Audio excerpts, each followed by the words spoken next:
Ouais, non, je voulais juste te dire, Sandra, en tout cas, un grand merci d'avoir accepté cette interview, on va dire, quelque part, cet entretien, ce Oui, rendez-vous, quoi. Je suis super contente de pouvoir faire ta connaissance. mais oui, moi aussi, je suis contente.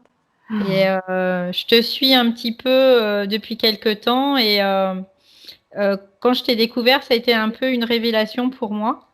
Parce que je vivais beaucoup de choses sans savoir ce qui se passait. En gros, c'est un peu l'idée. Et j'ai compris plein de choses aussi grâce à tes vidéos et grâce à Christian aussi. Mhm. Donc, et ta dernière vidéo, j'ai trouvé génial, quoi. Ça m'a.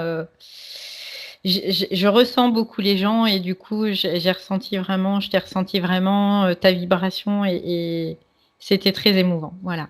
Ah, bien, merci. Oui, oui, elle est intense. Ouais, L'énergie, la vibration était forte. En tout cas, oui, comme oui, ça. oui. Ouais. Mais je l'ai senti, ça a été vraiment quoi, très émouvant.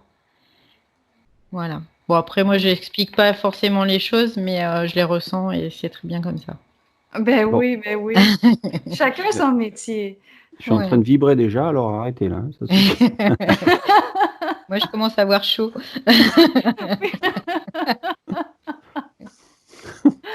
Mais c'est parfait, ça. L'énergie bouge. Ouais, c'est ça. Ah oui, c'est agréable. Donc là, ce que je comprends, vous avez ramassé beaucoup de questions de différentes personnes ou c'est vous deux qui les avez En En fait, compilées? fait, vas-y, Christian. en fait, voilà mon questionnement, puis ça fait comme une semaine hein, qu'on s'est vu, enfin qu'on s'est connecté, et j'ai tout noté là, tu vois. Regarde, impossible d'avoir des questions. Il n'y a rien. Non, mais je vois pas. Non, mais y a rien, en fait. Il n'a rien marqué. En fait, Et ouais, c'est on pas s'est dit évident que parce que ça sera vraiment sur l'impulsion du moment. ouais. Et voilà. En fait, on a on se voit souvent avec Valérie, et on a beaucoup de personnes qui nous posent des questions, donc on a déjà les réponses. Donc, bien sûr qu'il y a ton livre qui complète beaucoup de choses, etc., etc. Puis comme chacun a sa vision, ben, on essaye voilà, de se compléter, on va dire, dans l'unité pour être cohérents les uns et les autres. Et du coup, ben, Mhm. je ne sais pas d'ailleurs pourquoi c'est venu de dire, mais pourquoi Sandra, on l'aurait pas aussi en interview à un moment donné? Donc du coup, on s'est dit, ben oui, pourquoi pas? Et puis du coup, on l'a fait, puis on s'est retrouvé un petit peu bête, parce qu'on ne savait plus quelle question on allait te poser. Donc du coup, on s'est dit, bon, on va laisser les énergies se mettre en place. Et puis, en plus, le livre, il donne énormément de réponses sur plein de choses. Donc, euh, donc oui, on va te poser quelques questions sur le livre. Ah Et puis oui. après, on va essayer, voilà, on va essayer de laisser passer les énergies pour voir peut-être les questions, elles vont venir au fur et à mesure, quoi, je pense. En Ben tout oui. cas, j'avais vraiment les synchronicités, moi, qui venaient systématiquement. J'avais vraiment envie de te poser vraiment cette question-là. Et ça venait vraiment sans cesse, en boucle, en boucle, en boucle. Et je sais pas pourquoi, hein, mais parce que moi, je me pose réellement, je me pose jamais de questions. Mais là, j'avais vraiment quoi, envie de te poser cette question-là sur les synchronicités, d'avoir ta vision, en fait. En fait, ce qui est important, je pense, c'est que vous avez à peu près le même chemin. Parce que, bon, Sandra, on te connaît par rapport à tes vidéos. Oui. Donc, tu as un peu raconté ta vie, etc. Un peu d'où t'es venu un petit peu tout ça depuis très longtemps. Enfin, depuis ta... Alors, après, tu t'expliqueras mieux que ce que je peux t'expliquer moi, puisque tu Oui. connais mieux ta vie que moi. Donc, à la rigueur, ouais, ça serait intéressant déjà de comprendre un petit peu les... Parce que vous avez pour moi, vous avez à peu près la même chose tous les deux au niveau des connexions. C'est-à-dire que c'est venu très tôt. Oui. Et donc, c'est vrai qu'après, on peut appeler ça aussi après les synchronicités, mais c'est encore autre chose. Donc voilà, voilà, je vous laisse parler un peu pour voir si on se retrouve sur justement ces débuts de connexion que vous avez eu depuis que vous étiez tout petit, quoi. Mhm. Oui. Est-ce que, est-ce que vous voulez que j'en parle un peu ou est-ce... Allez, allez, on y Ouais, va. c'est OK. parti. D'accord. Je pense que ça fait un bout de temps que c'est parti. En fait, on fera des coupages, je On pense, on fera verra des après. découpages, sinon on fait 3, 2, 1. Bonjour, nous accueillons Bonjour. Sandra Vimon aujourd'hui. Enchanté, Sandra. Enchantée. Puis même si on ne coupe pas, moi, j'ai pas de problème. Non, on est nature, nous, ici. On n'est pas Oui. dans le principe, le concept, dans toutes ces choses-là. En fait, aujourd'hui, les gens s'éveillent à ce qu'ils sont et s'ils veulent des principes, ben, ils vont les chercher où ils ont envie d'aller les chercher. Aujourd'hui, on n'est plus dans le monde où il faut faire attention à ce qu'on dit ou à ce qu'on fait. Je veux dire, il faut que les gens s'éveillent d'eux-mêmes aussi. Donc, s'ils le comprennent, tant mieux. S'ils ne le comprennent pas, tant pis. Ah, c'est bien dit. Ça pourrait pas être mieux dit. Et oui. Effectivement. Donc c'est vrai qu'après, voilà, connaître un petit peu vos débuts, parce que tous les deux, je pense qu'il y a quelque chose de similaire. Donc ça peut être intéressant d'en parler pour voir à peu près à quel moment vous avez senti qu'il y avait une connexion qui était autre que cette illusion, quoi. Oui, OK. Alessandra. Si je résume, parce qu'on peut en parler longtemps, Ouais, oui. En fait, les premiers événements, quand on est jeune, on ne se rappelle pas nécessairement de tout, mais ma mère me racontait des choses qu'elle trouvait assez inhabituelles pour un enfant de 3 ans. Par exemple, je lui disais, Maman, cette vie ne fait pas de sens. Manger, faire caca, dormir. C'était comme l'aspect vraiment comme routinier de cette vie-là dans la forme qui se répète, puis c'est comme si je réalisais que le sens du réel était caché, puis ce qu'on me présentait ou ce qu'on m'expliquait de la vie, ça faisait pas de sens. C'était trop comme métro, dodo, métro, boulot. Il y avait quelque chose qui résonnait très mal en moi. Donc, déjà à 3 ans, je disais ça à ma mère que pour moi, ça faisait pas de sens. Puis, des fois, ça, c'en est un plus drôle. Je lui dis, ah, mais maman, je suis Dieu. Là, moi, quand elle m'a dit ça, j'ai dit, voyons donc, je disais ça à 3 ans.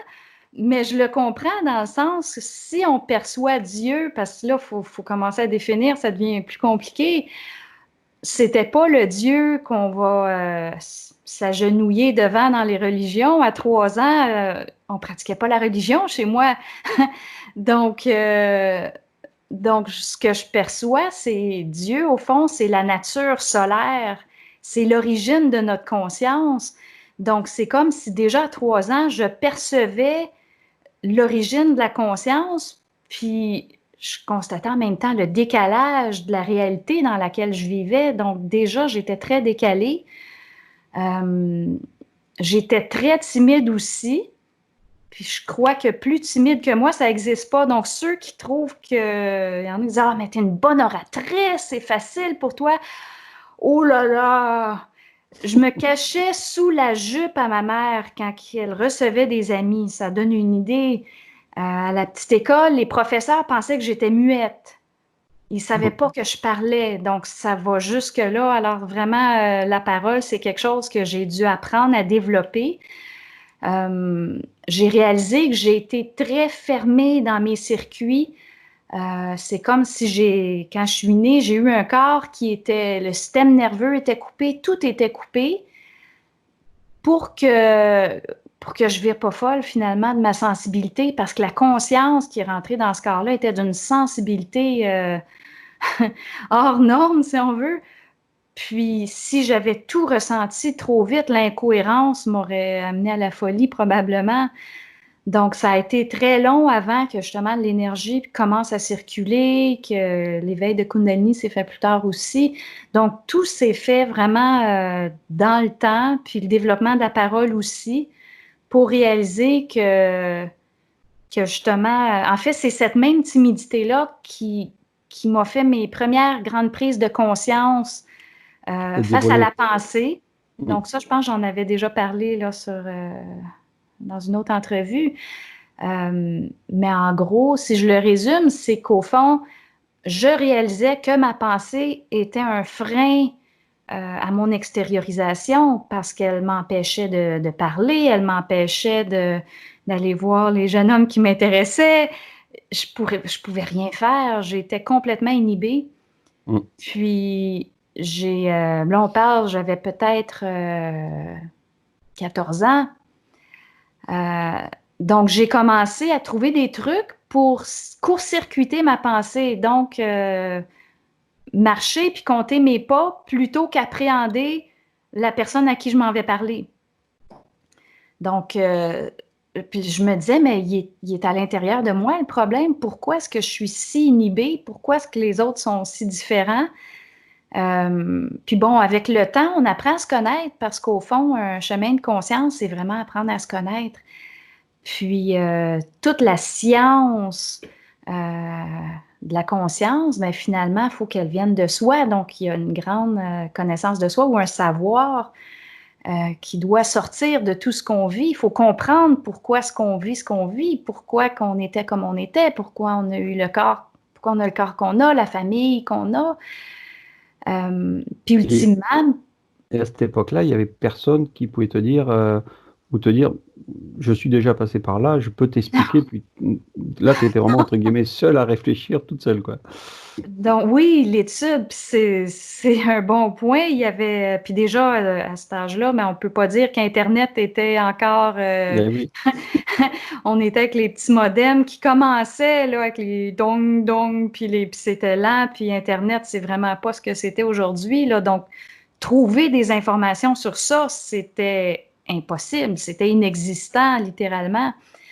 Alors oui, j'étais pris avec ma propre réalité, puis des parents qui ne pouvaient pas répondre à ce que je vivais. Alors vraiment, j'ai fait beaucoup de travail pour réaliser toutes les inhibitions. Alors là, mais il a fallu que j'aille voir toutes les vies passées, les traumatismes, que Sois belle et tais-toi, que si je parlais, je me faisais tuer. Donc là, on est dans le bagage mémoriel, on pourrait dire le bagage mémoriel de l'âme, oui, parce que bien sûr, on est avec ce bagage-là mémoriel de par notre corps astral qui se répète d'une vie à l'autre. Donc, quand l'ego décède, va sur le plan astral, ben c'est le même corps astral qui revient. Donc, on est pris avec ces mémoires-là, qu'on s'est fait couper la tête, on s'est noyé, on s'est fait persécuter, on s'est fait brûler. Puis là, tout d'un coup, ces mémoires-là, ils remontent. Puis, on n'a pas toujours le contexte de qu'est-ce qui monte, pourquoi que ça monte, c'est quoi ce traumatisme-là. J'aime bien mentionner sur la bande, mais les gens qui font de l'épilepsie, mais c'est ça qui se passe. Ils ont des mémoires traumatiques qui sortent, puis finalement, le corps tombe en panique. Le corps ne peut pas supporter la décharge du traumatisme. Donc, quand on comprend le réel, on fait « Oh là là! » Donc, ça change tout. Ben oui. Ça change Surtout tout. Alors, notre perception de la maladie change complètement. L'épilepsie, on n'est plus malade, on est en résurgence de mémoire traumatique. Ah, ben OK, ça ne m'empêche pas de créer mon double. Je peux faire des beaux rapports de force puis dire non, là, hey, c'est assez, là, allez-y plus mollo en haut, là. Et oui, parce qu'on dit souvent que la famille le plus proche ne le comprend pas finalement. Ce sont plutôt les personnes à l'extérieur qui peuvent, entre guillemets, t'aider, puisque la famille qui est plus proche, elle te connaît depuis tout petit, et elle se dit non, mais ma fille, ou t'es folle, suis ce qu'on fait, et continue à bosser comme on bosse tout le temps, boulot, métro, dodo, et ne te pose pas de questions, la vie elle est comme ça. Et c'est vrai que finalement, si on ne souffre pas à l'extérieur aussi par rapport aux gens qui sont ou dans le même cas, ou qui ont des expériences aussi différentes, on n'arrive pas à évoluer non plus, quoi. Après, donc je disais un peu similaire par rapport à Valérie, parce que Valérie, elle aussi, depuis tout petit, on va te laisser parler, Valérie, si tu veux. Oui, en fait, je me retrouve vraiment dans le discours de Sandra, de son histoire. Moi aussi, c'est pareil, petite, déjà, je me demandais ce que je faisais sur Terre. C'était très compliqué. Et pareil, j'ai pas parlé très tôt. Je refusais totalement qu'on me touche. C'était très, très compliqué. Et en tout cas pour moi, et je savais que mes parents, je leur disais non, ben, vous n'êtes pas mes parents, quoi. C'était assez compliqué pour eux aussi de gérer les situations finalement. Et puis en grandissant, bah, tout comme toi, ça a été vraiment quelque chose. J'ai essayé de comprendre aussi qui j'étais réellement. Et j'avais des réflexions déjà toute petite où je me disais souvent, ben voilà, qu'est-ce que ça fait d'être dans le corps de quelqu'un d'autre, quoi. Voilà, c'était des questions que je me posais, j'étais vraiment toute petite. Et, euh, et finalement, les expériences aussi de vie aidantes, j'ai réussi à comprendre que tout ce que je vivais, c'était là pour me faire en effet grandir et créer mon double, comme tu le dis aussi si bien. Voilà. Mhm. Oui, ben effectivement, il y a beaucoup de similitudes. Pas Ouais. vouloir être touchée. Mon père me prenait quand j'étais bébé, puis Mm. j'étais raide comme une barre. Là, j'acceptais pas. Seulement ma mère pouvait me prendre. Ouais, moi c'est pareil, ouais. Mm. Donc on voit le décalage à la naissance. On fait oh Ouais. là là, le Non, non. traumatisme est profond.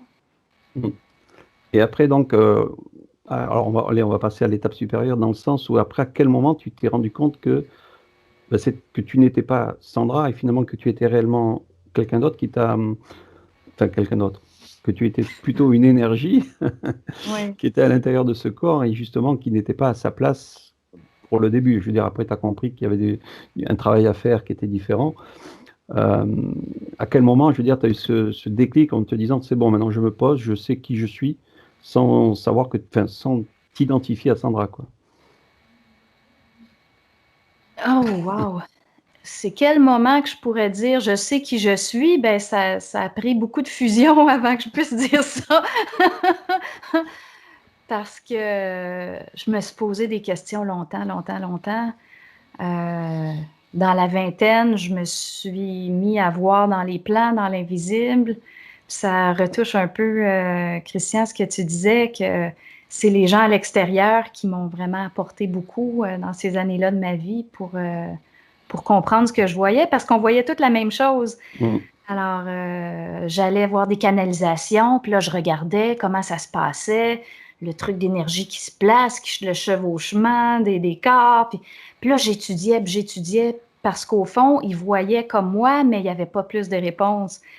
Puis, je cherchais beaucoup, j'ai lu beaucoup dans la spiritualité, puis ça ne me convenait pas non plus parce que je voyais les contradictions. Donc, c'est extrêmement difficile de naviguer dans ça. Alors, Mm. on a des questions, puis on réalise qu'il n'y a rien à l'extérieur qui peut réellement répondre. Mm. Alors, ça a été très, très, très long. J'ai commencé à faire des soins énergétiques, j'avais à peu près 20 ans. Ça donnait des bons résultats, mais il y avait encore un occulte que je comprenais pas. J'enseignais la méditation, j'enseignais comment voir l'aura. J'étais là, la jeune de 20 ans avec tout un groupe de gens qui avaient au moins le double de mon âge. Donc, j'ai vraiment, je dirais, une des premières étapes, ça a été, ben, une fois que j'ai commencé à voir dans l'invisible, ça a été vraiment d'explorer les plans, de comprendre. Donc, j'allais en méditation, puis je me projetais dans différents plans de conscience. Donc, j'ai vraiment, si quelqu'un me parle du bas astral, mais je le connais, je suis allée Mm. avec ma conscience, je l'ai vécu dans mon corps. Les enfers, je peux en parler dans le sens que j'ai vraiment, pendant plusieurs années, exploré, mais encore une fois, OK, on explore des plans, mais on n'a pas non plus la réponse complète de ce qui se passe. Bien sûr. Donc, il a fallu attendre plusieurs années pour que je fasse un genre de nettoyage de toute la spiritualité. Donc, j'ai tout nettoyé, évacué, mais je dirais le bébé et l'eau. J'ai tout gratté, il restait plus rien pour finalement réaliser que j'en avais rejeté trop. Puis je crois que c'est une étape que beaucoup de gens vivent, qu'il y a un rejet total de la période spirituelle. Quand je parle de période spirituelle, on est plus dans le New Age, parce que le mot spirituel, spirit, ben, c'est un lien avec l'esprit. Donc, il faut vraiment s'entendre aussi sur la signification des mots. Puis ça, c'est assez difficile de le faire sans que les gens interprètent. Donc, c'est important de définir beaucoup. Ben oui, Mais parce que c'est vrai qu'ici en France, ou même, on va dire en Europe ou autre, l'Occident, tout ça, l'esprit, c'est le fantôme. Donc pour eux, c'est oui, pas, c'est l'esprit, tu communiques avec des esprits, quoi. T'es pas clair, quoi. Il y a un problème quelque part. c'est avec ton âme qu'il faut que tu ailles. Ton âme, il faut la sauver, enfin, etc., etc. Oh, oui, oui, oui. Oh, oui. Et ça, c'est vrai que le fait de partir dans des pays étrangers, surtout pour les personnes qui ont l'occasion de pouvoir justement aller au Pérou ou en Asie, etc., c'est là qu'ils découvrent finalement que il y a beaucoup de mensonges qui se disent partout finalement. Et alors, qui dit vrai, qui dit faux? Et c'est vrai que les gens qui restent restreints dans leur cocon, ils n'en sortent pas. Et puis, bon, tant pis pour eux, quoi. Oui. Et après, du coup, tu as la connexion directe, on va dire, à l'esprit, plutôt l'esprit à toi. Oui. Elle s'est fait jeune, mais tu l'as assimilée à partir de à quel moment tu as compris que c'était l'esprit? Ouais. Parce qu'il en fait, il faut en prendre conscience, hein, puis il faut être capable de... Parce que tout le monde a un esprit. L'esprit parle à tout le monde, mais il y a une période d'épuration, puis de compréhension, puis de contact qui doit s'établir. Donc, en fait, j'ai fait beaucoup de travail moi-même, de recherche, puis... mon petit chat. Elle va se coucher. Je dirais en 2005, ça a été le début, je dirais, du contact avec la science supramentale parce que dans ces années-là, il y avait quelques personnes qui parlaient. Bernard était décédé. Puis parlant de synchronisme, lui donnait des conférences pendant que moi, j'étais à l'école, on appelle le cégep au Québec, vers 17-18 ans. Donc moi, je faisais des hologrammes dans un petit local, puis à quelques mètres de là, il y avait Bernard qui donnait des conférences, puis je le connaissais pas. Donc c'est quand même rigolo. Pardon? Ouais, je te coupe. C'est vrai que eux aussi, ils l'ont récupéré de Aurobindo, je crois qu'il s'appelle là, l'hindou. Non, je crois que c'est un indien, je sais Oui, plus. bien, Aurobindo, ça a été Voilà. celui qui a annoncé la venue de la conscience supramentale dans les années 1900. Donc, il ne l'a pas vécu, mais il a été capable de descendre l'information. Ça a été une prouesse extraordinaire avec Mère, d'être capable de, c'est comme de dire, de monter via son esprit, l'esprit universel, puis de descendre l'information sans intégrer, sans faire la fusion. Donc, c'est vraiment une grande prouesse, puis il a placé les bases pour ceux à venir. C'est lui qui a placé le nom des plans, le plan surmental, le plan supramental. C'est lui qui a défini les termes, qui a placé la vibration. Donc, son apport à lui, il est extraordinaire. Même si aujourd'hui, beaucoup de gens disent ouais, supramental, tu te prends pour qui, quoi? T'es un supra quelque chose. C'est vrai qu'on pose des mots. Et finalement, les gens ne le comprennent pas. Ils se disent, celui-là, ça y est, il est reparti dans une secte ou je ne sais quoi. Ouais. Parce que finalement, plus on monte en vibration, plus les mots n'existent plus, finalement. Mais il faut se faire comprendre, il faut se faire comprendre. Ouais. Mais la vibration mentale, si on comprend, si on parle de canal mental, là, tout d'un coup, on comprend. Oui. On n'est pas dans un super mental intellectuel. C'est pas le quotient intellectuel qu'on regarde, c'est pas la capacité de se rappeler. On n'est pas dans ça du tout. Donc oui, effectivement, les mots sont importants, puis la lecture que les gens font des mots. Donc oui, sur Aurobindo, ça a vraiment été le premier à placer les bases de cette science-là pour les personnes à venir. Puis ensuite, il y a eu Bernard qui a été le premier qui a été capable de vivre cette fusion-là. Puis ensuite, il y a eu plusieurs personnes qui ont suivi. Puis aujourd'hui, il y en a beaucoup, là, il y en a des milliers qui ont fait cette première fusion-là, si on veut, entre l'ego et l'esprit, parce qu'il n'y a pas seulement une fusion. Bernard, c'est un sujet qu'il ne voulait pas parler. Oui, il y a 7 aleph, puis oui, il y a des niveaux de fusion, mais c'était comme s'il ne voulait pas que les gens moi, je suis rendu là, puis toi, tu es rendu là, puis je suis meilleure que toi. Donc, il refusait d'aller là. Puis c'est normal, puis ça se comprend, parce qu'au fond, la visée occulte, disons, la mission du travail à Bernard, c'était de permettre aux gens de développer leur double. Donc, de sortir de la spiritualité. Puis c'est pour ça aussi que c'était pas son rôle de parler de l'amour ou du couple cosmique, ou très peu. Parce que s'il avait trop parlé de ça, probablement que l'instruction aurait été spiritualisée, puis ça n'aurait pas fonctionné. Donc, il a fallu qu'il soit le seul à parler pendant un certain temps. Évidemment, il y en a eu d'autres par la suite, des Daniel Kemp, il y a eu Michel Dard, justement, que moi, j'ai bien connu. Puis plus ça va, mais plus il y a de gens qui parlent, puis tant mieux. Ben Il y a oui. beaucoup de gens qui ont des doubles, c'est beau à voir. Mhm. Mais en même temps, ben, il y a un processus évolutif. Si je parle de mon expérience dans ça, je pourrais dire, quand j'avais mon double, je souffrais encore beaucoup de mon double. C'est drôle à dire. Puis je le vois que c'est le cas chez beaucoup de personnes qui ont un double, mais la communication n'est pas encore prête ou il n'y a pas assez d'huile dans le moteur. Puis, En fait, donc un justement, double, ouais, oui, le double, finalement, c'est un véhicule, qu'on s'entende bien. le double éthérique, c'est un véhicule de lumière. Si on veut le définir un peu plus, en fait, c'est notre esprit un véhicule qu'on peut appeler un corps de lumière. Mhm. On peut l'étirer en disant que c'est le double, mais moi, je ne rentre pas dans ça parce que sinon, on est tout mélangé. Bien sûr. J'aime mieux dire l'esprit a un véhicule de lumière, version 1.0. Mhm. Il crée un ego, puis ensuite, lorsque l'ego fusionne avec l'esprit, ou si on le dit dans d'autres mots, l'énergie de l'esprit s'intègre dans l'ego. Donc, ça, c'est transparent. L'ego est capable de contenir l'énergie de l'esprit. Bien, qu'est-ce qui se produit? C'est que l'ego développe un corps subtil sur le plan de l'esprit, donc sur le plan surmental, pour être capable de contenir l'énergie de l'esprit qui a traversé l'ego.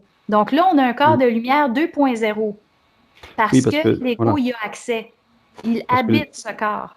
parce que l'esprit directement, qui va directement à la conscience, pas à l'ego, ça ne marche pas. En fait, ça grille, hein, dans le sens. Il est obligé de passer par un canal pour que ça soit, on va dire, plus fluide, plus direct. Oui, donc en fait, l'énergie de l'esprit passe par le canal mental, dans le canal de l'ego. Mhm. L'énergie descend, puis ensuite, ben, l'ego doit développer un double éthérique, donc être capable d'habiter le corps de lumière de l'esprit. Mhm. Mais le corps de lumière de l'esprit, disons la version 1.0, n'est pas égal à la version Bien 2.0. sûr. Parce que la version 2.0 fait partie de toute l'intégration des énergies dans l'ego. Donc, ceux qui disent, ben, le double, il faut le créer, ils ont raison parce que l'ego n'habite pas ce corps naturellement à la naissance. Puis ceux qui disent, mais on l'a toujours eu, ils ont raison aussi Ben oui. parce que c'est le corps qui habite l'esprit, mais l'ego ne l'habite pas. C'est comme oui, il y a une personne qui me posait la question aujourd'hui, il me parlait comment créer justement ce double éthérique. Et je lui dis, mais on l'a en nous. Finalement, c'est un petit peu comme la télépathie, personne ne le développe, mais si on veut réellement travailler sur la télépathie, on va aussi pouvoir le développer. Donc finalement, c'est un outil ou un véhicule qu'on a à disposition, mais qu'on ne se sert pas, quoi. Donc finalement, la fluidité entre l'esprit et le corps humain, enfin et nous-mêmes, la conscience, c'est justement cet outil-là, donc le corps éthérique, qui nous permet justement d'avoir cette fusion, en fait. Ouais. Puis pour être capable de l'habiter, c'est que l'énergie doit pénétrer l'ego, traverser l'ego et créer la version 2.0. Donc, il y a plus de lumière que dans la Mhm. version 1. Puis c'est pour ça que de dire qu'on le crée, c'est correct aussi. Bien sûr. Parce qu'il n'y a pas le même niveau de lumière qu'initialement. Donc, c'est vraiment ce processus-là de dire qu'il faut le créer. J'aime ça beaucoup parce que ça met vraiment en avant-plan la réalité que la fusion n'est pas automatique, qu'il y a un travail de rapport de force à faire, qu'il y a un travail de communication avec l'esprit. Il faut que les deux deviennent un. Mhm. Puis, parce que sinon, il y en a qui, parfois, ils tombent dans l'illusion, ah, mais la fusion instantanée. Mais ça, c'est vraiment une incompréhension ou une mauvaise interprétation. Ouais, mais Et oui. Bernard, il a vécu une fusion instantanée. Il a passé 15 ans à l'intégrer, sa fusion. C'est pour C'est ça pas que, parce que ça commence à te parler dans ta tête que c'est intégré. c'est pour ça qu'il n'y a pas un principe pour tout le monde. Finalement, ça va tout dépendre du cheminement de chacun. Ben, il y a un temps d'intégration, comme Voilà. dans le cas de Bernard, ça a été 15 ans. Il l'a dit dans une de ses pistes, je ne pourrais pas dire laquelle. J'en ai pas écouté beaucoup, mais ça, je l'ai entendu. Dans mon cas, ça a pris 10 ans. Puis ce que je vois aujourd'hui, quelqu'un qui commence dans la conscience, il y a tellement d'informations accessibles qu'il peut y arriver en 4, 5, 6 ans. Mhm. Tout Si s'accélère. vraiment il travaille à la non-diffraction de l'énergie de l'esprit, c'est possible. Là, on parle de la fusion avec l'esprit, on ne parle pas de l'esprit universel. Donc, la fusion avec l'esprit, ça peut se faire quand même assez rapidement. Donc, c'est ce qui fait qu'il y a de plus en plus de gens qui comprennent les principes de base, qui sont capables d'en parler. Bien sûr. Le piège, c'est que la fusion avec l'esprit universel n'est pas encore terminée.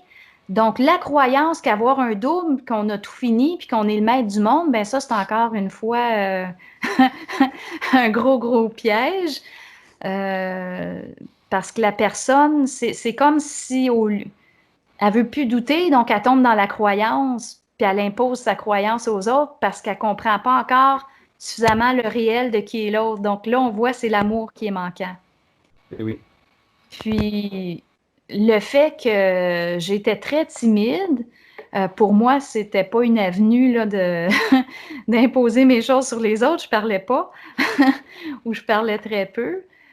Moi, j'étais plus naturellement dans l'amour, dans la générosité que dans le côté identitaire. Parce qu'en fait, on est déjà avec une programmation, avec une configuration psychique. Il y en a qui ont beaucoup d'esprit, qui ont de l'identité, qui prennent la place et des grands leaders. Puis il y en a d'autres qui sont plus dans la générosité, dans le rendre service, dans l'amour, dans l'affection, dans le sentiment. Moi, j'étais plus dans ce côté-là. Donc, ceux qui sont dans une configuration comme la mienne, c'est extrêmement difficile de créer son double parce que l'identité, on ne l'a pas. Et oui. Ça prend. Puis de la colère, j'ai fait ma première colère, j'étais dans la trentaine. Je n'avais jamais ressenti la colère avant. Je ne savais pas ce que c'était. Donc, je suis partie de loin, puis c'est pas que je la refoulais, j'en avais pas. Donc, mon système nerveux ne pouvait pas la contenir. Puis s'il y avait quelqu'un en colère, ben moi, je pleurais. Parce que ça m'affectait trop. Je pouvais pas supporter cette énergie-là. Donc, ça a été beaucoup de travail pour moi de dire, bon, ben, on rentre dans la création du double, dans le rapport de force. Puis, ça a vraiment pris pour moi l'intégration totale et absolue que l'esprit crée tous les événements pour me casser les pieds parce on excuse beaucoup dans le sens qu'on se frappe le coude quelque part, mais on n'a pas le réflexe de réaliser que c'est l'esprit qui fait ça. Puis chaque petit incident qui nous crée une tension, c'est l'esprit. C'est vraiment en prenant conscience et en intégrant ça que j'ai été capable d'être capable de vivre cette colère-là, de dire non, mais ça va pas. Parce que j'étais capable de voir qu'il y avait une incohérence quand j'étais jeune, mais j'avais personne avec qui en parler. Puis là, mais tout d'un coup, on découvre la science de l'esprit, puis on dit « Hey, mais lui, je peux lui dire. » Hey, mais ça va pas. Puis, donc, j'ai commencé à parler beaucoup à mon double. Puis, évidemment, quand on commence, ben, les réponses sont courtes. Des oui, des non. Un jour, quelqu'un a dit, moi, il me répond en texto. J'ai trouvé ça tellement bon. Tu sais, j'ai dit, oh là là, ça me rappelle des souvenirs. Puis moi, ben, à cette époque-là, je me rappelle, je disais à mon double, mais toi, tu fonctionnes avec t'es en petite trottinette, hein? T'es pas capable de prendre une voiture comme tout le monde, t'es pas capable de... Puis tout est long, je te pose une question, mais ça me prend 6 mois avant d'avoir la réponse. Puis j'étais très tenace, puis j'écrivais toutes mes questions. Puis je me disais, mais c'est certain qu'un jour, tu vas me répondre. Donc, avec le temps, je finissais par avoir les réponses. Mais je lui disais, oh là là, donc je souffrais beaucoup de mon double. C'est pas parce qu'on a un double qu'on souffre plus ou qu'on souffre pas. Puis il y a beaucoup d'étapes à traverser dans la création du double, dont le doute, dont le mutisme, justement de l'esprit qui parle pas ou peu, les réponses qui viennent mais tellement lentement, le doute revient. Après ça, ben, il y en a que ça va plus être la croyance, sont certains d'avoir raison, puis sont vite sur les reproches. Puis les guerres de clochers qui commencent. Puis donc, on voit que même avec un double, ceux qui sont pris avec le besoin de croire, ça existe encore quand on a un double. Puis le doute aussi. Et Valérie, Tu as des Pardon? questions, Valérie? Non, Valérie, non, j'écoute elle dit rien alors. Non, N'hésite j'écoute pas. et en même temps, je suis en train de me dire oui, je valide, je valide, je valide. Oui, oui, moi, je fais le parallèle, tu sais, entre ce Oui, que j'ai vécu aussi et c'est, ça fait beaucoup de bien en fait de pouvoir t'entendre dire tout ça oui, parce que ça me permet de dire ok, ok, voilà quoi. Vraiment, ça fait du bien quoi. Vraiment tout oui, simplement. parce que beaucoup de gens en démarche de conscience réalisent pas qu'ils ont un double parce qu'il y a le doute qui vient, puis il y a toutes sortes de choses, puis de malaise. Puis, je me rappelle justement quand j'avais tout simplement intégré l'intelligence de l'esprit, donc la fusion avec l'esprit, je souffrais beaucoup de ce manque-là de communication qui était long, qui était lent. Donc, mon double se déplaçait très lentement. Occultement, c'est un peu ça, là, la réalité. Dans le plan surmental, mais il se promène lentement. Donc, il n'y a pas encore assez de feu. Donc, il a fallu vraiment que je le développe beaucoup, beaucoup, beaucoup pour qu'il puisse se déplacer rapidement et me donner les réponses que j'ai besoin avec une rapidité et non pas, bon, ben, OK, je te pose la question, puis la réponse arrive dans 6 mois. Mm. Donc, le fait de vivre du doute, ça dure longtemps, longtemps. Donc, ne vous inquiétez pas, il faut juste savoir comment gérer ce doute-là. Donc, de rester dans ce que vous savez plutôt que dans le besoin de croire ou de ne pas croire. Donc, de revenir à cette vibration-là. Parfois, quand je vivais du doute, en plus, je suis balance, hein, alors le doute, je connais. Puis, la chose qui m'a le plus aidé à éliminer mon doute en tant que balance, c'était de dire, c'est pas grave quelle décision que je prends, l'important c'est d'en prendre une. Mhm. Puis pour être capable de le vivre complètement, il faut comprendre que peu importe la décision qu'on prend, la résultante, c'est l'esprit qui va la décider. Donc je ne fais jamais d'erreur. Si j'ai l'impression d'avoir fait une erreur parce que la résultante n'est pas bonne, ben c'est à moi de faire un rapport de force avec mon esprit. Puis Il n'y lui a pas de dire, hasard. hey, le salaud, tu me casses les pieds, hein? Tu me fais prendre telle décision, puis après ça, bang! Ouais, ouais, ouais, je te vois aller. Donc là, on n'est plus dans l'impression d'avoir fait une erreur, on est dans le rapport de force. Puis c'est vraiment en faisant ça qu'on arrive à épurer le doute. Mhm. Puis parfois, on a un choix à faire, puis la direction n'est pas claire. Ben, au lieu de rester pris, de faire des listes de pour et contre pendant des années de temps, ben, on dit à l'esprit, donne-moi une indication claire. Donc, au lieu de réfléchir, puis d'être toujours pris dans notre marécage, ben, on tombe en communication.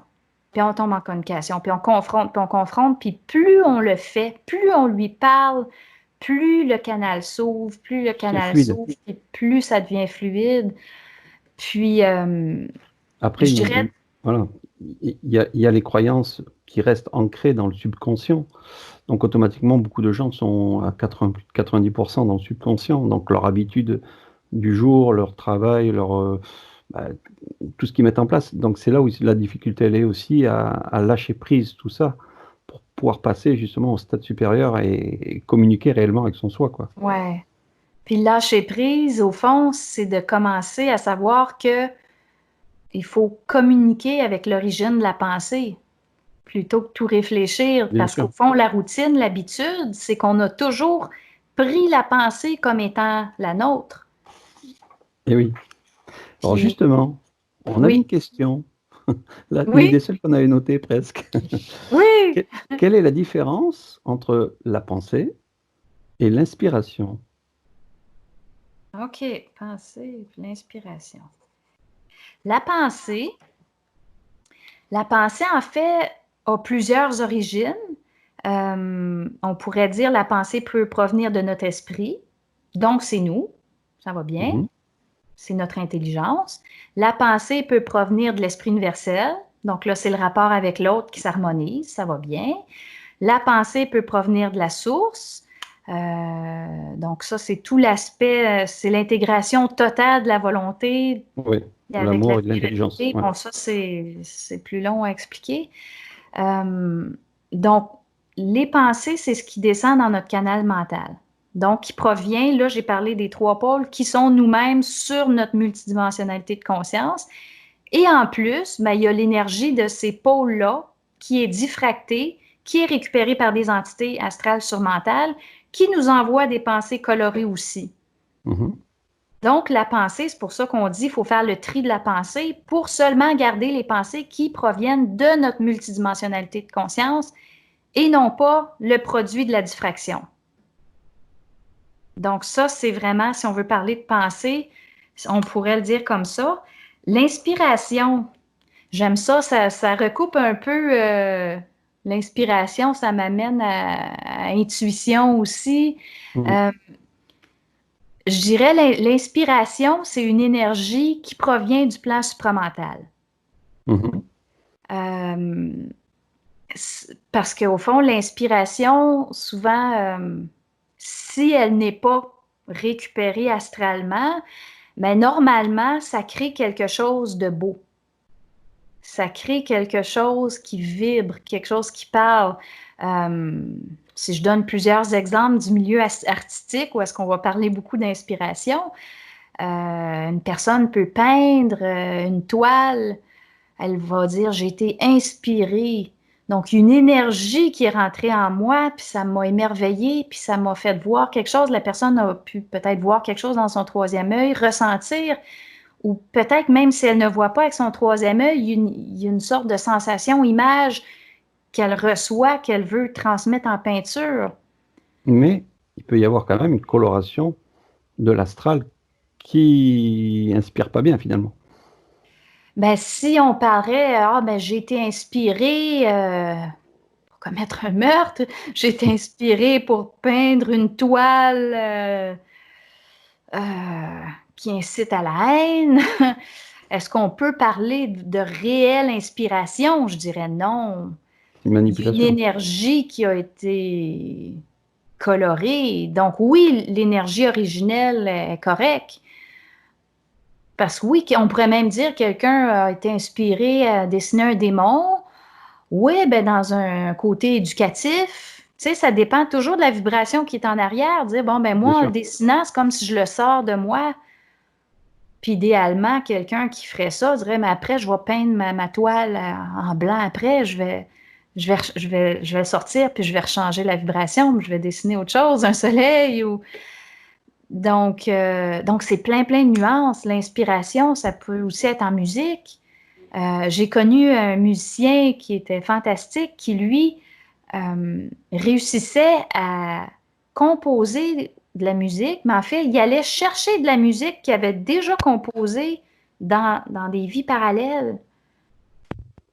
Puis il faisait des compositions vraiment absolument magnifiques.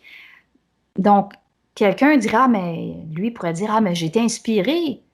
Mais je dirais, ben là, inspiré, c'est parce que faut le parler un peu plus, là, inspiré, c'est parce que là, tu t'en vas le chercher dans tes éthers, dans une autre vie, là, en parallèle, c'est intéressant. Donc, d'où est-ce que ça vient, cette inspiration-là? Donc, ultimement, même si ça vient d'une vie parallèle, ben, ça vient du plan supramental encore. Parce que le plan supramental, c'est le plan de la beauté, c'est le plan de l'amour, le plan... tous ceux qui tombent dans la spiritualité New Age intense, mais vont tomber dans le sublime du plan supramental, mais qui vont astraliser parce qu'ils ne comprennent pas. Donc, ils vont se mettre à genoux devant une réalité qu'ils ne comprennent pas parce qu'ils ne sont pas capables de la vivre intégralement, parce qu'ils n'ont pas encore vécu la souffrance du passage vers le plan de l'amour. Voilà, pour bien détailler, là tu le faisais sur un dessin, on a bien le corps physique, on a le corps, on va dire le corps astral, le monde de l'astral, ensuite on a le monde surmental, et après le monde supramental, et après au-delà la source. On a bien tous ces strates-là, on va dire comme ça, pour bien mettre le surmental avec l'esprit, l'intelligence, et ensuite le supramental, c'est plutôt l'essence avec l'amour. C'est l'esprit universel, oui. Dans ton schéma, il y a juste un qui a été oublié, le corps vital, qui est après le corps physique. Oui. Donc, il y a physique, vital ou éthérique inférieur. Éthérique, il y en a qui l'appellent tout simplement éthérique. Astral, il y en a qui l'appellent le corps de désir, corps émotif, blablabla. Surmental, mental supérieur, c'est pareil. Bernard, par exemple, au début de sa carrière de conférencier, il parlait de surmental. Il a délaissé ce terme-là pour parler de mental supérieur, puis il a comme décidé d'englober un petit peu le Oui, l'ensemble. surmental, supramental ensemble pour faciliter la compréhension. C'était correct dans ce temps-là. Moi, je préfère qu'on les resépare parce qu'on est prêt à rentrer dans cette compréhension-là plus grande. Parce qu'en les séparant pas, mais ça n'a jamais permis à Bernard de parler de l'origine des extraterrestres. Il y a plein de choses qu'il n'a pas pu expliquer parce qu'il les a mis ensemble. Donc, le fait de les reséparer de manière systématique, je trouve que ça permet d'aller chercher une définition plus grande. Mais de la façon qu'il l'a fait, c'était vraiment parfait pour le moment qu'il l'a fait.